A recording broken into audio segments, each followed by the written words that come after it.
Supreme court ने जिहादी उमर खालिद और शर्जील इमाम को जमानत देने से मना किया तो उनके हमदर्दों का विलाप भी शुरू हो गया। पूरा जिहादी गिरोह इन देशद्रोहियों को क्रांतिकारी सिद्ध करने में लग गया। आरफा द्वारा दिल्ली के हिंदू विरोधी दंगों के मास्टरमाइंड और नॉर्थ ईस्ट और कश्मीर को भारत से अलग करने वाले जहरीले भाषण देने वाले जिहादियों को विक्टिम साबित करने का प्रयास किया जा रहा है। एक सुनियोजित तरीके से प्रोपेगेंडा फैलाया जा रहा है कि उमर खालिद और शर्जील इमाम को सरकार का विरोध करने की वजह से जेल में रखा गया है। शर्जील इमाम और उमर खालिद वही जिहादी हैं जिन्हें कोर्ट ने 2020 के दिल्ली दंगों का मुखिया बताया है।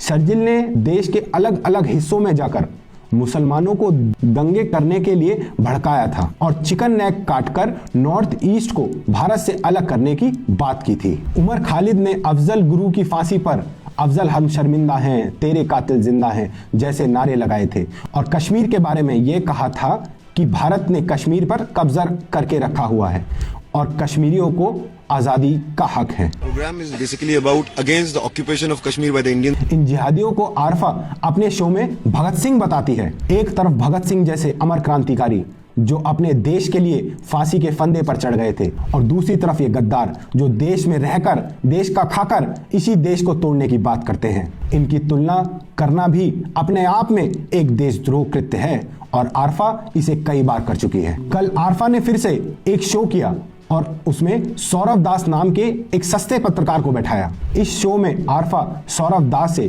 शर्जील इमाम के चिकन नेक काटने वाले देश विरोधी बयान को डिफेंड करने का तरीका पूछती है। ये अर्बन नक्सली पहले तो शर्जील इमाम के मामले की जानकारी ना होने की बात करता है, फिर कहता है कि शर्जील ने नॉर्थ ईस्ट को भारत से काटने की जो बात की है वो कोई देश विरोधी बयान नहीं है बल्कि एक बचकाना बयान है। टेररिस्ट एक्ट थोड़ी ना होगा अगर किसी ने ऐसा कुछ बोल दिया। It may be a stupid statement, it may be a silly statement. इन बेशर्मों के लिए देश को तोड़ने की बात करना एक बचकाना हरकत हो जाती है, लेकिन कुछ हिंदुओं द्वारा क्रिसमस की सजावट बिगाड़ देना देशद्रोह हो जाता है। एक विशेष नारा लगाकर भीड़ में फट जाने वाला तो भटका नौजवान हो जाता है, लेकिन जय श्री राम का नारा आतंकी नारा बन जाता है।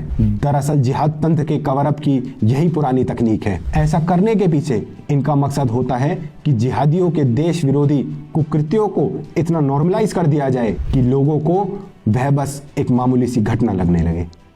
धन्यवाद। देखते रहिए ऑप इंडिया।